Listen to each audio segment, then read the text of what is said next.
right now, right here where we are almost to the month of October. Look, in the month of October, you have this massive meeting in with the BRICS, only then followed by the election. And things are going to start to get very interesting and be very difficult for people to ignore. And I guess people are they don't believe that gold and silver can continue to go higher. My belief is that gold and silver should be massively higher already, but for the actions of the 6, 7, 8 commercial banks that have done their best to maintain a Western illusion that is breaking. As president and owner of Miles Franklin, AndySchectman has significantly impacted the financial services industry. While reflecting on current trends, AndySchectman highlights that prices could surge above $3,000 without commercial banks' interference. He predicts major changes following the BRICS meeting and the U.S. election as allies like India, Saudi Arabia, and China discreetly accumulate gold. According to Reserve Bank of India data and our estimates, the central bank acquired 10.3 tons of gold over the 6 weeks leading up to 6 September. Over the first 8 months of the year, the RBI has purchased a total of 50 tons of gold, with acquisitions in each month. This accumulation significantly surpasses the net purchases of 2022 and 2023. The RBI has emerged as a leading gold buyer this year.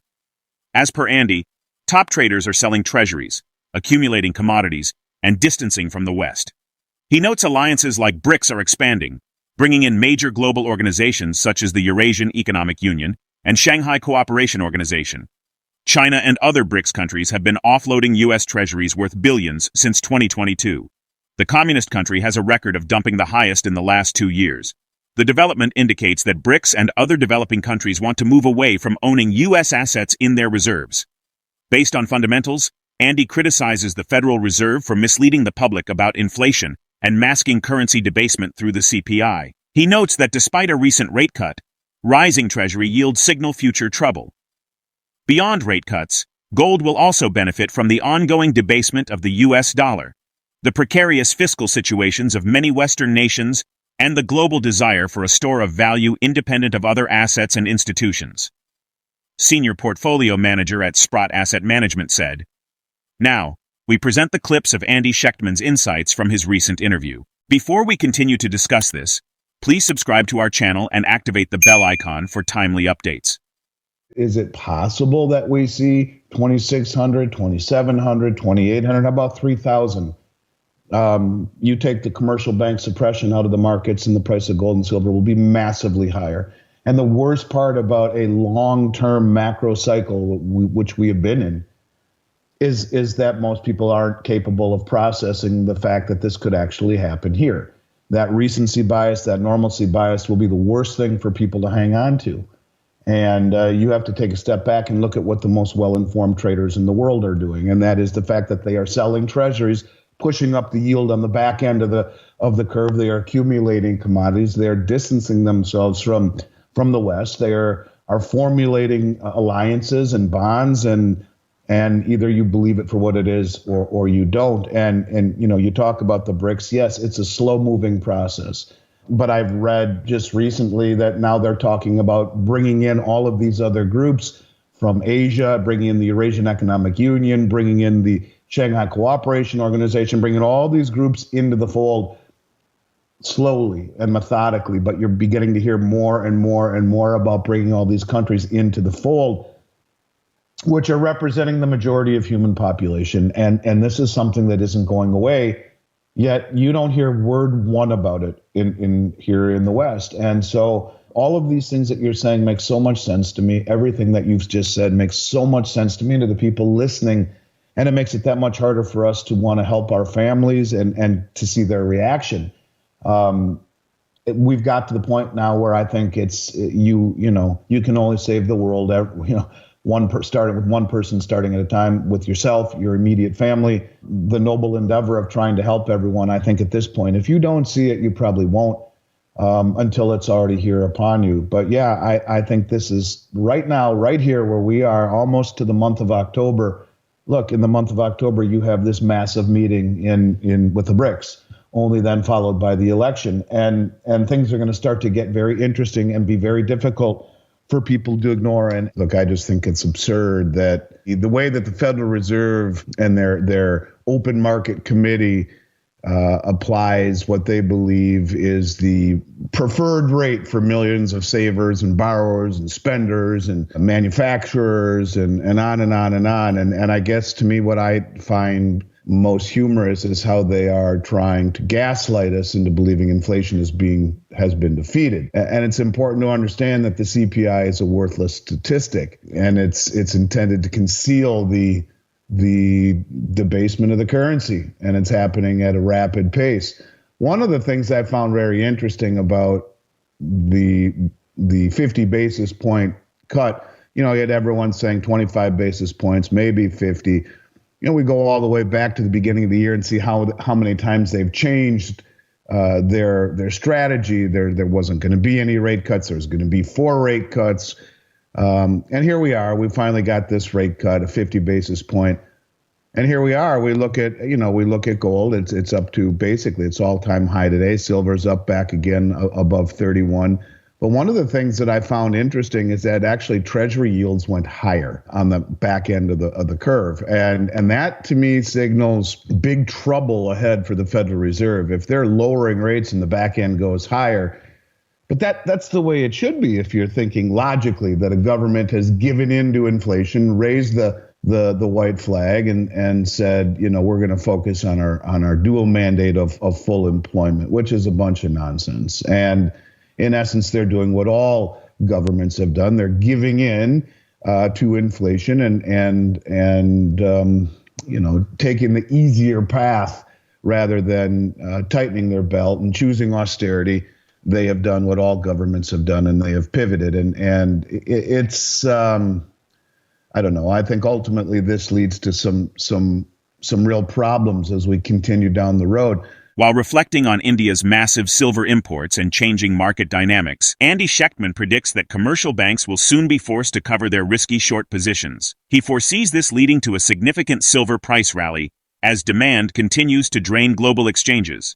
Higher imports by the world's biggest silver consumer could further support global prices close to their highest level in more than a decade. India imported 3,625 metric tons of the white metal last year.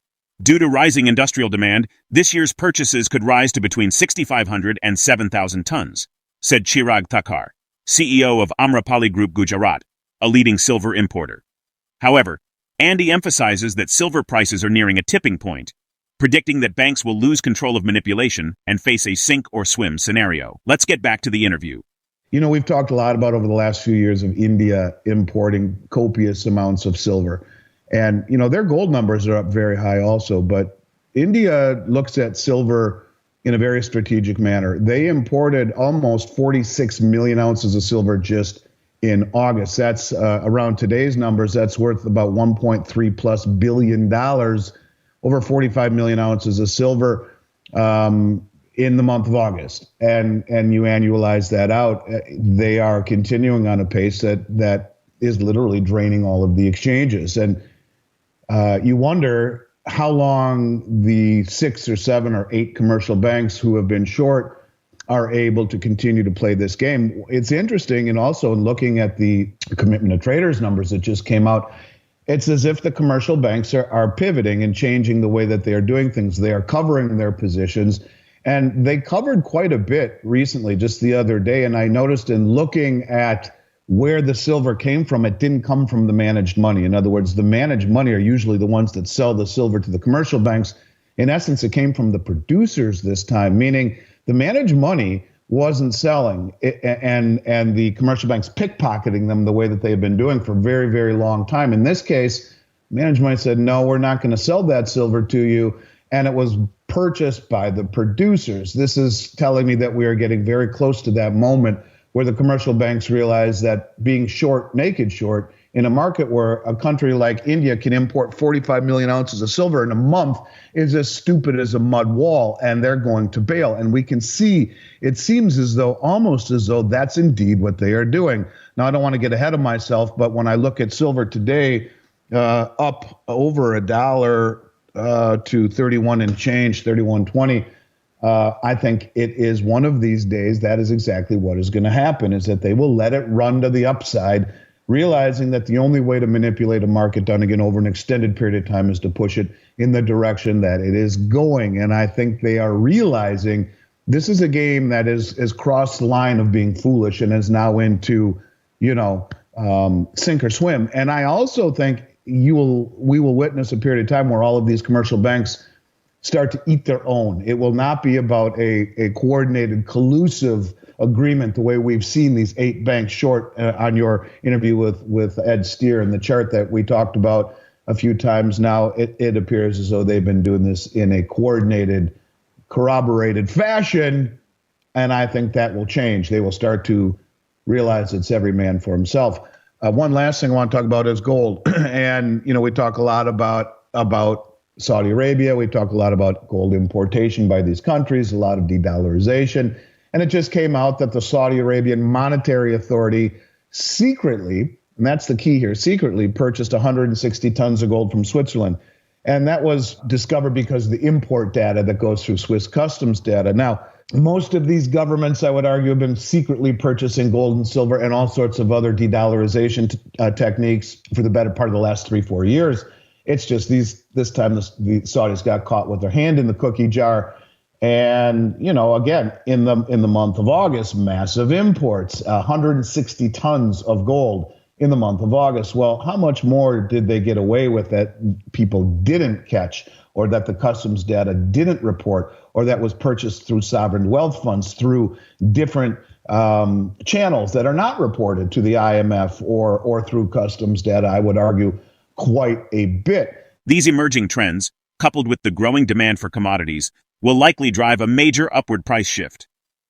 Goldman Sachs has forecast that the gold price could reach $2,700 by early 2025, buoyed by possible interest rate cuts in America and higher gold purchases by emerging markets' central banks. What will the long-term impact of these shifting alliances and increasing commodity demand on global markets? Drop your thoughts in the comment section below. If you find this video informative, don't forget to support our channel and turn on notifications to stay informed about our latest videos. See you in the next video.